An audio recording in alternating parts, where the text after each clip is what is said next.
Vivimos en una época donde la tecnología es tanto un accesorio de la educación superior como son los cursos, los libros de texto y así una parte principal de las infraestructuras de nuestras instituciones, las redes, los medios digitales y los sistemas de gestión de aprendizaje, tanto como los registros electrónicos y las métricas de datos de los estudiantes, han llegado a reducir algo tan importante que muchos de los estudiantes actuales no podrían imaginar la enseñanza sin todos estos recursos. Allá por 2008, mucho de lo que ahora damos por sentado en la tecnología no existía o no estaba distribuida de forma amplia. Facebook apenas empezaba a crecer de una forma popular más allá de las escuelas y llegó a la marca de 100 millones de usuarios.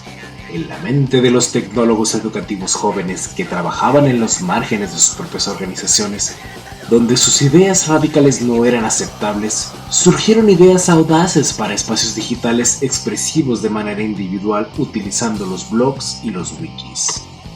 Alienados de sus propias instituciones que buscaban el uno al otro para iniciar un movimiento que fue dirigido a la superación de lo que previeron como superación de las ideas para la escala y monetización de las entidades corporativas. Se centraron entonces en la libertad y los derechos de expresión del individuo, tanto alumno y profesor, y una evasión de las principales tecnologías empresariales. Ellos defendieron con lo que la actitud de bricolaje o do it yourself de la música punk ocurrió, pero en el mundo de la educación. Estas ideas radicales llegaron a ser conocidas y repetidas e incluso integradas como el movimiento EDUPUNK. Pero, ¿dónde empezó todo esto? En ese documental hemos escarbado más allá de las entradas de blog olvidados, imágenes de Flickr eliminadas y los rumores que solo se susurraban en los mensajes directos allá en el backchat. Te traemos entonces las raíces del EDUPUNK. I mean, let's start back at where it came out of. It came out of a post that was just basically a rant about Blackboard and Blackboard's new logic of NG, and that they're going to kind of occupy and colonize the Web 2.0 world. And what I started to think about when this came out, and this came out of a discussion I had with Brian Lamb at a bar in Brooklyn, and just the logic to me was, why are we doing all this cool stuff only to have it kind of incorporated and taken out from under us by big corporations that are, you know, basically claiming Web 2.0 now, new Ajax stuff. And the fact is, people have been doing it like this for years. I mean, this doesn't start with any one person, doesn't start with any one logic. And the idea of Edypunk as an approach makes sense. The do-it-yourself kind of, you know, build your own spaces. But Brian Lamb sigue siendo un apasionado de la idea detrás del EDUPUNK, pero también él lamenta su desaparición. And I was there the night that Edypunk was born. So I was in a bar with another ed tech rock star, Jim Groom, and I happened to be visiting New York City, and Jim was in New York City the same night. So we did what we do. We hit the town because we're rockin' guys, and we're like, that was the day that Blackboard, the learning management system company, had introduced its new blog and wiki tools. And we were like, WTF, dude? We've invented educational blogging, they're taking it from us, and we want it back. And what we realized at that point was, we were done playing the corporate game, man. We were gonna stick it to the man, and that's exactly what we did. I don't know who said it first. Maybe it was an idea that was already there. We were on the cover of the Chronicle. We were everywhere. People were writing songs about us. They were making movies about us. It was a worldwide, global phenomenon. It was just a wave. It was one of those moments where, you know, where everything comes together and the energy of 1,000 different hard rockin', edu, ninja, hacker, just geniuses comes together into some kind of explosion. And you take over the world. EDUPUNK resonó como un número de individuos de mentalidad similar. La noticia de que se extendió a través de blogs e incluso golpeó a agencias de noticias más importantes y generales. Sin embargo, muchos lo vieron como una amenaza a la estabilidad y la tradición. Creció tan poderoso que fue presentado como el tema de un episodio de aquella historia o drama médico, aquel programa llamado Quincy.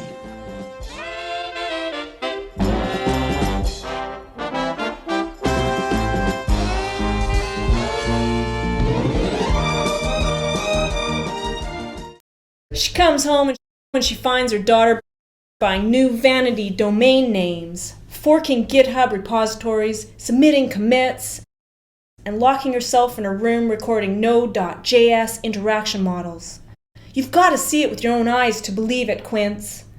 I've seen people come off that open web space with wild notions that they can build their own portfolios, zealots believing they can make their own web.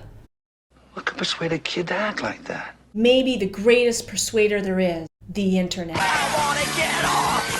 Next stop. I wanna get off. It's called remixing. You go out there and try that and you may look utterly foolish. I have no intention of doing that. On your case. Almost staring at you out of your face. Ain't no winners in this rap race. So good luck and disappear without a trace. Next stop. I wanna get off. Next. Code.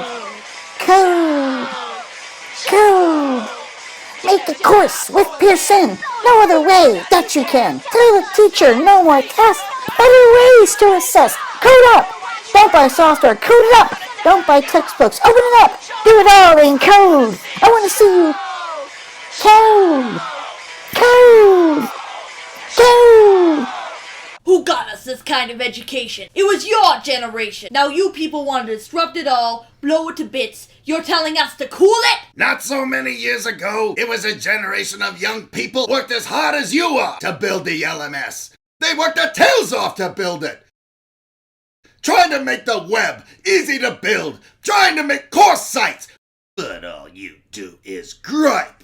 Look, we have reason to believe open tools won't scale and that we cannot teach massively without vetted technology. Please, drop them. That's a crock, mister. You think we're all zombie students.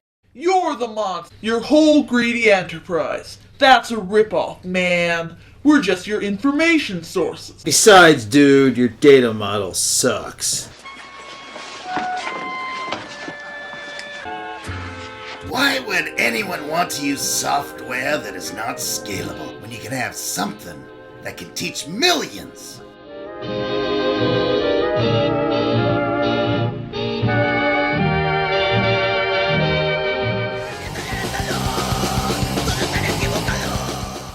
Con su absorción por los principales medios, el cofundador y rostro de EDUPUNK, Jim Groom, comenzó a distanciarse de un movimiento que vio que se había desviado de su idea central. Nos tomó un poco de esfuerzo y una escalada de montaña intrépida a su remota ubicación actual en Italia para preguntarle a Jim qué es lo que salió mal. Edypunk.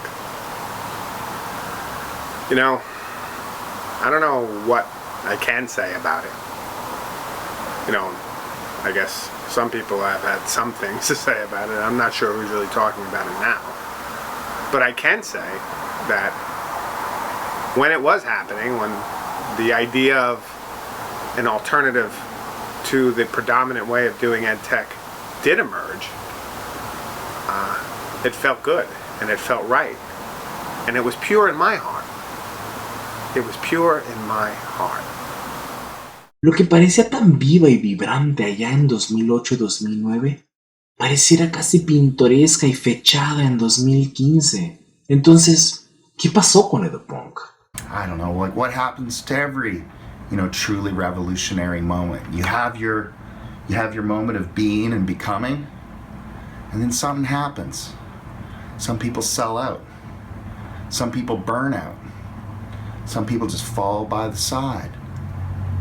And then you just take a step back and you go, yeah, that happened. It's over. It'll never be like that again. But man, we changed the world. And what happened after that, I don't know. You know, like anything, it becomes a solution to a problem. It becomes some practical necessity for our culture. You know, it becomes a title of a book, or even subtitle. Didn't make the full status as title. But at the same time, I mean, that's all right, right? It was what it was. It did what it did, if anything. I think the coolest thing about it is it was protean. It morphed. When Edypunk as a term became too laden with questions of punk rock and the band and the culture, it could become something else. A series of letters and numbers like DS-106. In some ways, even purer than the idea, because it was a community collaborating. And then, it could become something bigger and even organized. Kind of like an independent record label with Reclaim hosting, right? This idea of reclaiming Edypunk, maybe. I don't know. Brian Lamb sigue confiado sobre su papel en el nacimiento de Edypunk, a pesar de la ironía que gestiona en la actualidad un LMS. There's nothing ironic about it. Let me tell you something. I bring the same extreme edge and radicalitude to my learning management system that we, brought to Edypunk back in the day. And let me tell you something. That ain't your daddy's LMS that I'm running, baby. I know one thing, though. You can't sit around and manage an LMS system up in British Columbia and pretend to be an Edypunk. I'll tell you that.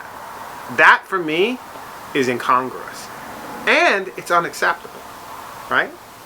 You can't be part of a formative movement that changed lives and then pretend to be changing lives by pushing a couple of levers on a system that moves kind of like a crane.